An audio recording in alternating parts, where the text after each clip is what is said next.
Thời còn học phổ thông thì mình học ở một trường cấp 3 ở tại quê của mình là tỉnh Đồng Tháp. Sau đó thì lên tới đại học thì mình học ở thành phố Hồ Chí Minh. Khi mà vừa mới tốt nghiệp đại học thì mình làm công việc là kế toán ngân hàng trong một công ty. Và sau đó thì mình được thăng lên làm trợ lý cho tổng giám đốc trong một công ty xây dựng. Đó, lúc mà ở Hồ Chí Minh thì mình học trường Trung học phổ thông Gia Định. Sau đó thì mình tốt nghiệp và mình lên thẳng trường Đại học Khoa học Xã hội Nhân văn,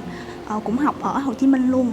Việt Nam thì mình có kinh nghiệm làm việc gần 5 năm trong một công ty tài chính ở Hồ Chí Minh luôn. Thì công việc của mình là chủ yếu là mình làm trợ lý cho giám đốc kinh doanh. Mình học trường Trung học phổ thông chuyên Lê Hồng Phong ở Sài Gòn. Mình ngày xưa học trường cấp 3 chuyên sư phạm của Đại học Sư phạm Hà Nội. Và xong đến đại học là mình đã sang Đài Loan rồi. Đại học thì mình cũng học ở trường Đại học Quốc lập Đài Bắc luôn. Và bây giờ là mình là thạc sĩ của trường này. Sau 5 năm đi làm ở tại thành phố Hồ Chí Minh thì mình mới phát hiện ra là mình vẫn còn muốn học lên một cái chương trình cao hơn nữa. Sau khi mà nghiên cứu các cái chương trình học của các nước thì mình cảm thấy là chương trình học của Đài Loan có rất là nhiều những cái phần mà có thể hỗ trợ cho mình trong cái công việc hiện tại. Bởi vì cái ngành mà mình muốn học đó là ngành tài chính. Và sau khi tham khảo qua rất nhiều những cái ý kiến từ bạn bè và những người đi trước cũng như là giáo sư từ trường đại học của mình thì các thầy khuyên mình là nên chọn môi trường học ở Đài Loan. Đó là một môi trường học tiên tiến với nhiều cái kiến thức và cái văn hóa cũng như cái môi trường sống của Đài Loan và Việt Nam nó cũng có nhiều nét tương đồng, cho nên có thể giúp cho mình hòa nhập với cộng đồng và cuộc sống của Đài Loan một cách dễ dàng hơn. Mình chọn lại Đài Loan để mà học là bởi vì thứ nhất là mình cảm thấy Đài Loan là một quốc gia có một cái nền giáo dục khá là chất lượng, cũng như là mình có được nghe các bạn bè cũng như là giáo sư của mình hồi đó ở trường đại học có giới thiệu Đài Loan là một quốc gia khá chú trọng vào việc là phát triển giáo dục cho tất cả mọi người. Vì vậy là mình ngoài ra là mình cũng thấy Đài Loan có cung cấp khá là nhiều những cái học bổng cho các bạn sinh viên. Vì vậy là mình cảm thấy là Đài Loan là một quốc gia khá là tốt để mà mình đến học. Trong quá trình chọn trường của mình thì mình có tìm theo các bảng xếp hạng và bảng xếp hạng của trường và cũng như là bảng xếp hạng của các khoa, thì mình thấy là trường mình, khoa của mình thì cũng nằm trong những trường mà nằm trong top cao, thành ra là với lại một phần là cũng vì nó nằm ở phía Bắc, mình cũng thích đến phía Bắc hơn là kiểu như là mình tới một quốc gia nào đó thì tất nhiên là mình sẽ thích đến về thủ đô của quốc gia của đó hơn, nên là mình cảm thấy trường mình là một lựa chọn rất là phù hợp. Vì lúc đấy mình có xin được học bổng của Bộ Giáo dục Đài Loan và trước đấy mình cũng đã tìm hiểu về đất nước Đài Loan và thấy rằng với cái ngành học của mình thì đến Đài Loan là một cái sự lựa chọn rất là thích hợp, vì mình học về ngành kinh tế và cái kinh nghiệm phát triển kinh tế của Đài Loan thực sự là một cái kinh nghiệm rất là tốt cho một đất nước như Việt Nam có thể học hỏi. Sau khi mà nghiên cứu về chương trình học của trường Đại học Quốc gia Đài Bắc thì mình đã bắt đầu tiến hành cái quá trình nộp hồ sơ của mình qua trang mạng của trường. Sau đó thì mình đã nhập học vào học kỳ mùa xuân vào năm sau. Lúc đó thì mình có xem những cái tiêu chuẩn của trường Đại học Quốc gia Đài Bắc, đặc biệt là khoa GMBA đề ra, thì trong đó họ có liệt kê sẵn những cái giấy tờ hồ sơ mà mình cần phải chuẩn bị. Thì sau khi xem qua thì mình có tự chuẩn bị và sau đó là có gửi những cái hồ sơ qua bằng email, gửi bản scan qua trước cho phòng giáo vụ của khoa GMBA. Và theo mình thấy thì cả hai học vấn và kinh nghiệm làm việc đều có cái tầm quan trọng như nhau. Mình nghĩ là một trong hai cái đó nếu mà bạn đáp ứng đủ thì cũng khá là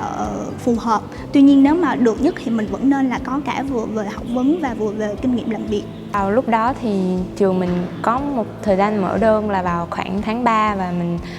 mình lên đó mà mình tìm hiểu xem là các giấy tờ cần chuẩn bị gì và mình tự chuẩn bị xong rồi cũng tự upload lên cái hệ thống của trường và sau đó thì đợi kết quả thôi. Bạn muốn nộp về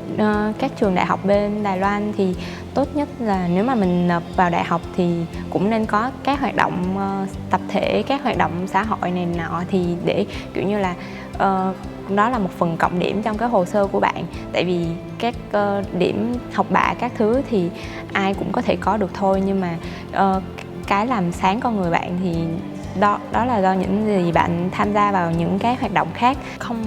Trường mình thì không cần phải phỏng vấn, còn phỏng vấn thì chỉ có học bổng. Nếu mà bạn xin học bổng các thứ thì người ta sẽ yêu cầu bạn cần phải phỏng vấn. Lúc đó thì nộp đơn học đại học ở trường thì cũng rất là dễ thôi. Mình chỉ cần lên mạng và sử dụng hệ thống của trường và cập nhật tất cả những cái thông tin theo như trường yêu cầu là có thể xin học ở đây rồi. Khoảng thời gian học tại trường Đại học Quốc gia Đài Bắc đối với mình thì có rất là nhiều những kỷ niệm đẹp. Và điều đầu tiên thì có thể nói là khuôn viên trường là một cái campus rất là đẹp. Và sau đó thì mình rất là ấn tượng với cái sự nhiệt tình của các thầy cô cũng như là các nhân viên trong nhà trường đã hỗ trợ hết mình cho các sinh viên quốc tế khi vừa nhập học. Và kể cả những cái bài học về sau thì các thầy đều rất là nhiệt tình giảng dạy cũng như là hỗ trợ cho sinh viên kể cả những cái vấn đề trong cuộc sống. Cái khó khăn ban đầu của mình khi mới vừa đến Đài Loan nói chung và khi đang học ở trường Đại học Quốc gia Đài Bắc nói riêng là về mặt ngôn ngữ. Bởi vì về cái tiếng Hoa của mình cái thời điểm đó thì cũng chưa phải là quá tốt, cho nên là còn gặp một số cái khó khăn. Tuy nhiên là qua cái sự giúp đỡ rất nhiệt tình của các thầy cô cũng như là tất cả mọi người ở trong trường thì cái mặt ngôn ngữ của mình nó cũng đã dần được cải thiện. Và hiện tại bây giờ thì có thể nói là một cuộc sống khá thoải mái và khá là phù hợp ở Đài Loan. Thứ nhất là mình cảm thấy là cái môi trường học ở đây các thầy cô rất là nhiệt tình giúp đỡ mình trong những môn học này nọ, thì các thầy cô đặc biệt quan tâm và giúp đỡ các sinh viên quốc tế. Ngoài ra là cơ sở vật chất của trường như là thư viện, rồi các phòng học, trung tâm thể dục thể thao của trường cũng rất là tốt, nên là có thể cho các sinh viên quốc tế tham khảo tài liệu và có thể giải trí này nọ sau giờ học. Ngoài ra thì bạn bè các sinh viên quốc tế và bạn bè người Đài Loan cũng rất là giúp đỡ các sinh viên quốc tế như là tụi mình. Thành ra là mình cảm thấy môi trường học ở trường Đại học Quốc gia Đài Bắc rất là tốt. Mình học về khoa kế toán của trường Đại học Quốc lập Đài Bắc thì khoa này các giáo viên thầy cô đều rất là nhiệt tình, và đặc biệt là khi biết mình là sinh viên quốc tế thì họ lại càng đặc biệt quan tâm hơn, kiểu như là khoa cũng có rất nhiều môn vừa dạy bằng tiếng Anh và vừa dạy bằng tiếng Trung. Thành ra là nếu mà bạn nào tiếng Trung chưa tốt thì có thể chọn ngôn ngữ tiếng Anh, hoặc là bạn nào muốn trau dồi thêm tiếng Trung của mình thì có thể học bằng tiếng Trung. Đều rất là phong phú và đa dạng cho các bạn sinh viên quốc tế. Lúc mà trước khi đến trường mình có tìm hiểu qua thì xem xung quanh trường kiểu như là rất là nhiều núi các thứ, thì mình nghĩ là với lại không có MRT các thứ thì mình cứ tưởng là trường ở một nơi nào đó xa này nọ lắm. Nhưng mà lúc tới rồi thì cảm thấy trường rất là đẹp, và đặc biệt là khu cổng chính của trường rất là thoải mái, có một cái vỉa hè rất là lớn để cho mọi người đi bộ, và mọi thứ trong trường, các kiến trúc các thứ và rất là hiện đại, cũng như là trường rất quan tâm về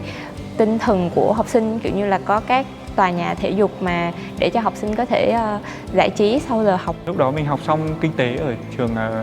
Quốc lập Đài Bắc thì mình cảm thấy là mình đã học được rất là nhiều. Tuy nhiên là môn kinh tế là một cái môn mà nó có cái phạm vi rất là rộng, nên là mình muốn học thêm một cái ngành hẹp nữa để có thể phục vụ tốt hơn cho công việc sau này. Chính vì thế nên là mình đã quyết định học thêm quản trị kinh doanh ở trường này là cái ngành học thạc sĩ của mình. Để đảm bảo được cho cái cuộc sống trong cái quá trình du học ở Đài Loan thì các bạn cũng có thể, đầu tiên là mình sẽ nộp học bổng, và cái nguồn học bổng thì cũng khá là phong phú. Các bạn có thể nộp học bổng từ Bộ Giáo dục hoặc là những cái chương trình liên kết giữa chính phủ Đài Loan và Việt Nam. Và bên cạnh đó, theo như mình biết thì mỗi một cái trường học mà các bạn đến trường rồi thì mình nghĩ các bạn cũng có thể tìm cơ hội để có thể trở thành trợ giảng, hoặc là có thể là làm thêm tại các cái khoa ở trong trường, thì cũng có thể là giúp cho các bạn đảm bảo được một cái nguồn sống trong quá trình các bạn du học ở tại Đài Loan. Về cái mức học bổng thì nó sẽ tùy thuộc là vào khoa cho các bạn là học bổng toàn phần hay là học bổng bán phần. Còn nếu như khi các bạn nộp hồ sơ để trở thành trợ giảng hoặc là trợ lý cho các thầy cô thì sẽ tùy vào cái công việc mà các thầy cô giao cho các bạn. Ví dụ như có thể là cái mức học bổng khoảng chừng 9.000 Đài tệ hoặc là 5.000 Đài tệ, hoặc cũng có thể là các thầy cô sẽ trả cho các bạn theo giờ, ví dụ như là 160 đô Đài một giờ. Cái đó thì sẽ tùy vào cái sự thương lượng giữa các bạn và các thầy cô. Lúc mà mình đăng ký học ở GMBA ở trường Đại học Quốc gia Đài Bắc thì mình có đăng ký mình có giống như là đăng ký với cái phần là xin học bổng của trường. Thì lúc mình đăng ký thì hồ sơ xét duyệt này nọ thì cũng theo những cái điều kiện mà nhà trường yêu cầu. Thì sau khi mà nhà trường xét duyệt đặc biệt là khoa GMBA xét duyệt, thì nếu mà mình đạt được học bổng thì họ sẽ gửi một cái thông báo cho mình, cái thông tin là mình đã nhận được học bổng với cái hạn mức bao nhiêu vân vân. Sau khi mà mình đã đã đăng ký thì trường đã gửi cho mình một cái thông báo là mình đã được nhận học bổng của khoa GMBA cấp. Mà mình đăng ký thì mình không cần phải tham gia cái buổi phỏng vấn nào hết. Trường chỉ, đặc biệt là khoa mình chỉ xét dựa trên cái hồ sơ mà mình nộp thôi, dựa trên cái học lực của mình mỗi học kỳ. Thì đợt đó thì cứ mỗi học kỳ là mình nhận được khoảng 50.000 Đài. Đài Loan có các loại học bổng chính phủ, như là về mặt của mình thì mình xin học bổng chính phủ của Bộ Giáo dục Đài Loan. Thì học bổng đó các bạn chỉ cần nộp theo hồ sơ mà nó yêu cầu, bên đó yêu cầu, và nếu mà người ta duyệt và cảm thấy ok thì người ta sẽ gọi bạn phỏng vấn, và phỏng vấn nếu mà được đậu vào vòng trong nữa thì người ta sẽ thông báo cho bạn để bạn đến làm visa, các thủ tục các thứ. Mình thấy là có một cái ưu điểm của việc đi học Đài Loan, đấy là các cái chi phí nó tương đối là rẻ, chi phí sinh hoạt tương đối là rẻ. Ví dụ mình nói về phí sinh hoạt, nếu như các bạn ở trong ký túc xá thì một tháng các bạn sẽ tiêu hết khoảng 4 tới 5 ngàn Đài tệ, tức là khoảng 3-4 triệu tiền Việt Nam. Tiền ăn hàng ngày thì có thể dao động từ khoảng 1 đến 200 ngàn tiền Việt Nam, thì tức là một tháng cũng hết khoảng 5 triệu tiền ăn đó. Và cộng thêm các phí nữa thì mình nghĩ là trong vòng khoảng 12 tới 15 triệu tiền sinh hoạt phí một tháng là tương đối hợp lý cho các bạn muốn đi du học. Đó, thì các bạn có thể cân nhắc về những cái con số này. Tất nhiên là nó phụ thuộc vào việc các bạn sống như thế nào, nhưng mà theo mình thấy thì một cái khoản con số từ 10 triệu đến 15 triệu là hợp lý. Mình trước khi sang đây thì mình có xin học bổng của Bộ Giáo dục Đài Loan, và bây giờ khi học thạc sĩ thì mình có học bổng của trường, học bổng của khoa mình. Thì nếu như các bạn nào mà cũng muốn xin học bổng chính phủ Đài Loan, các loại học bổng chính phủ Đài Loan, thì có thể lên trang web của Văn phòng Đài Bắc, Văn phòng Kinh tế Đài Bắc ở Việt Nam để xem. Trên đấy thì người ta có tất cả các cái yêu cầu về những cái mình nghĩ là các bạn đều nên thử sức với cái học bổng này, vì đây thực sự là một cái học bổng rất là tốt để nó có thể hỗ trợ cho cái quá trình sống và học tập ở Đài Loan. Học bổng đấy thì được gọi là học bổng Bộ Giáo dục Đài Loan. Ngoài cái học bổng này ra thì có một số học bổng khác các bạn có thể cân nhắc, ví dụ như là học bổng của Bộ Khoa học Công nghệ Đài Loan. Ngoài ra thì khi mà nhận học bổng thì các bạn vẫn có thể có cơ hội có thể đi làm thêm, đi thực tập để vừa có thêm kinh nghiệm mà vừa có thêm tiền học phí. Công ty hiện tại của mình đã làm được 2 năm. Mình đang làm vị trí gọi là giám đốc khách hàng và phụ trách liên lạc với các khách hàng ở tại Việt Nam. Mình tốt nghiệp vào năm 2019 và sau khi tốt nghiệp xong thì mình mong muốn là sẽ ở lại Đài Loan để làm việc trong một vài năm, bởi vì mình muốn là sẽ tìm hiểu sâu hơn. Khi mà mình bắt đầu tìm công việc tại Đài Loan thì mình nhận thấy là có rất là nhiều cái kênh để các bạn sinh viên có thể tìm việc, ngoại trừ những cái kênh tìm việc ở trên mạng, ví dụ như là 104 hoặc là 1111 là nơi mà các bạn có thể đưa hồ sơ của mình lên, và các doanh nghiệp khi họ muốn tìm người thì họ có thể trực tiếp lên trên đó để có thể nhìn thấy được các cái tư liệu của mình. Ngoài ra thì nhà trường cũng rất là thường xuyên tổ chức những cái hội chợ việc làm, hoặc là các cái doanh nghiệp khi có liên kết với nhà trường họ cũng sẽ gửi những cái thông tin tuyển dụng, và chúng ta vẫn có thể ứng dụng hồ sơ lên trên đó để tìm được việc làm phù hợp. Và bên cạnh đó thì các nhà tuyển dụng của Đài Loan họ rất là quan trọng về cái kinh nghiệm làm việc của mình. Hiện tại thì tại Đài Loan thì mình đang làm công ty công nghệ của Đài Loan, công ty tên là Gigabyte. Thì công việc của mình là nhân viên kinh doanh, phụ trách là thị trường Việt Nam. Mình có nhiệm vụ là phải tìm mở rộng kinh doanh ở Việt Nam cũng như là duy trì cái kinh doanh hiện tại. Sau khi tốt nghiệp thì mình quyết định ở lại Đài Loan làm việc là bởi vì thứ nhất mình muốn tích lũy kinh nghiệm làm việc ở nước ngoài, đặc biệt là quốc gia mà mình đã học bằng thạc sĩ. Ngoài ra là mình cũng thấy là sau khi đi làm ở Đài Loan thì mình có thể là về cống hiến hoặc là về làm một cái công việc tốt hơn ở Việt Nam. Đối với 2 công việc hiện tại mà mình vừa làm thì mình đều dùng cái kênh là 104 để mà đăng ký. Lúc mà phỏng vấn tìm việc thì mình cảm thấy có vấn đề mà khó khăn nhất là cái ngôn ngữ, đặc biệt là đọc viết bởi vì là khi mà lúc mà phỏng vấn thì họ cũng ưu tiên là dùng tiếng Hoa, bởi vì họ cũng nghĩ là vô môi trường làm việc ở Đài Loan thì cũng sẽ sử dụng tiếng Hoa để mà giao tiếp với đồng nghiệp, với ông chủ. Thành ra là mình cảm thấy là các bạn sinh viên Việt Nam cần phải trau dồi rất là nhiều về cái vấn đề là tiếng Hoa. Thì môi trường làm việc ở Đài Loan và Việt Nam dĩ nhiên nó cũng sẽ có những điều khác biệt. Tuy nhiên là những cái sự khác biệt về văn hóa cũng như là cái phong cách làm việc nó cũng không phải là quá lớn. Và thật sự là những người đồng nghiệp người Đài Loan và kể cả ông chủ người Đài Loan thì họ rất là nhiệt tình trong công việc và họ chỉ dạy cho mình rất nhiều, và họ cũng biết được là khi người quốc tế đang làm việc tại Đài Loan sẽ có những cái chướng ngại nhất định. Và có một cái lời khuyên cho các bạn, đó là ở trong công việc thì mình phải tập trung để làm việc, và khi mình không rõ một cái vấn đề được cấp trên giao cho thì mình nên hỏi lại một cách rõ ràng hơn là nội dung công việc này là gì, để mình có thể hoàn thành được tốt và hoàn thành được đúng thời hạn được giao. Thì mình thấy là môi trường làm việc ở Đài Loan và Việt Nam không có gì khác biệt cho lắm. Thành ra là khi mà làm việc ở Đài Loan thì mình đặc biệt là chú ý là tham gia những cái hội nhóm, câu lạc bộ, ví dụ như thể dục thể thao sau giờ làm, để mà có thể quen thêm, hiểu biết quen thân hơn với đồng nghiệp, và đặc biệt là khi mà mình tham gia trong mình là một thành viên trong một nhóm của ví dụ như hội nhóm kinh doanh của Đông Nam Á, thì mình phải giống như là buổi trưa sẽ hay đi ăn chung với đồng nghiệp, hoặc là mỗi tháng một lần là cái nhóm của mình sẽ phải đi ăn chung trong một nhóm. Và ngoài ra thì mình cũng hay tham dự ví dụ như là những cái buổi đạp xe đạp sau giờ làm hoặc là cuối tuần. 台湾这总部这边目前大概有200位员工，大概有20位是外籍的劳动的同事，那其中绝大部分都是越南。那早期我们也用过，比如说是从泰国过来，但是后来用来用去，觉得是说聘用越南籍的同事，他们一般的稳定度相对都比较高。我刚刚也提到，就是越南它的民主性，他们蛮勤奋的，然后工作的精神态度也相对我觉得都比较积极。那也因为这样，就是说我公司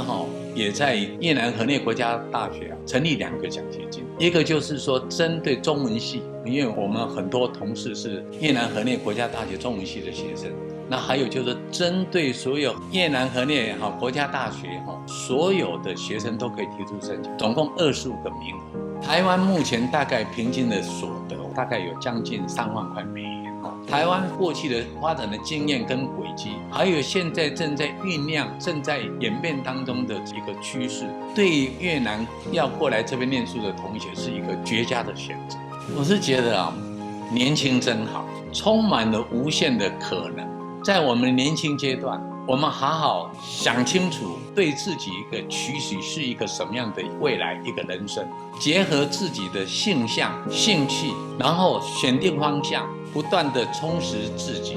花若盛开，蝴蝶自来，你若精彩，天自安排。跟我们这些越南的即将到来的同学们一起互相勉励。Dựa theo cái kinh nghiệm cá nhân của mình thì mình cảm thấy là về cái học lực cũng như là cái kinh nghiệm của công việc thì đều quan trọng như nhau. Bởi vì những cái quá trình mà mình đã học, cái học lực của mình ở Việt Nam ấy, nó sẽ là một cái nền tảng kiến thức để mình có thể học lên cao những cái môn ở chương trình thạc sĩ. Và bên cạnh đó thì cái kinh nghiệm trong công việc cũng rất là quan trọng. Còn đối với những cái bạn sinh viên mà những bạn học sinh vừa mới tốt nghiệp cấp 3, nếu mà muốn học lên cái chương trình đại học ở bên Đài Loan thì cũng sẽ rất là tốt cho các bạn. Và bên cạnh đó còn một cái rất là quan trọng, đó chính là về cái mặt ngôn ngữ. Thì khi chúng ta đến Đài Loan, nếu có thể thì các bạn nên chuẩn bị trước ít nhất là cái phần tiếng Trung cơ bản để mình có thể phù hợp được với cái môi trường sinh sống ở Đài Loan. Mình cảm thấy Đại học Quốc gia Đài Bắc có một số cái mảng rất là tốt. Thứ nhất là chương trình học của trường của mình có khá là nhiều các chương trình học phù hợp với lại các sinh viên quốc tế như là tụi mình. Đặc biệt là có 3 cái ngành mà có dùng tiếng Anh hoàn toàn, nên là sinh viên Việt Nam như tụi mình có thể nộp hồ sơ đăng ký. Và đặc biệt là cái giống như mình có nói lúc trước là cái cơ sở vật chất của trường rất là tốt, thư viện rồi những cái cơ sở như là trung tâm giải trí thể dục thể thao này nọ, thì tụi mình có thể tận dụng những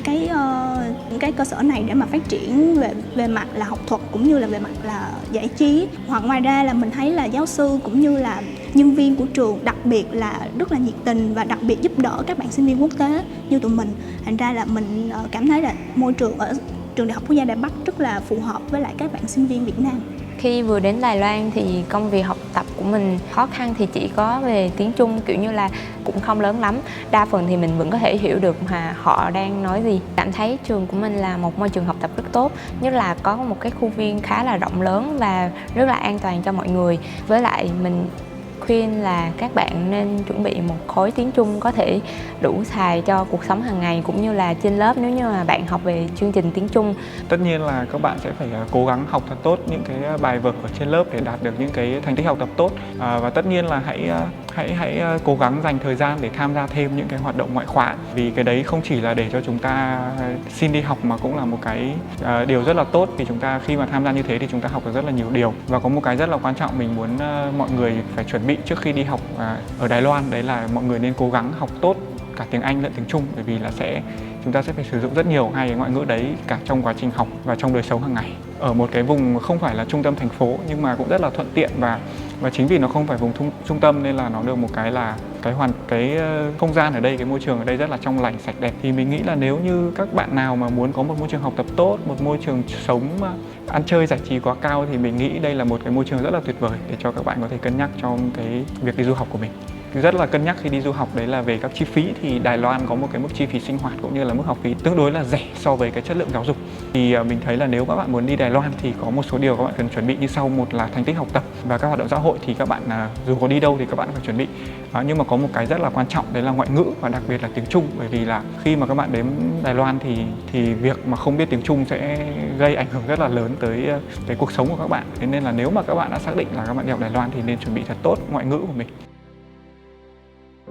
我们学校真的是把学生的教育放在首位。在国际处里面我们基本上有专门的学生辅导组，从你们的课业到你们的生活。另外，我们有国际学生组，专门在负责做交换生的业务。我们也很欢迎 research student、PhD 或者 research focused master 来我们学校交换、双联，甚至是来这里攻读 PhD。因为我们的国合组基本上就是在帮助老师跟研究型学生进行国际合作。另外，我们还有学务处专门在负责照顾外籍的孩子们。例如，我们有24小时的校案中心，这个校案中心跟地方的警察局是连线的。我们也有职涯中心，它可以帮助台湾的学生、外籍的学生，提供你们一些就业的辅导。那在台北大学里面，我们也有专门负责的社团的网络，我们有非常多的社团。那当然，我们也有心理辅导中心，我们也有专门的外语咨商师。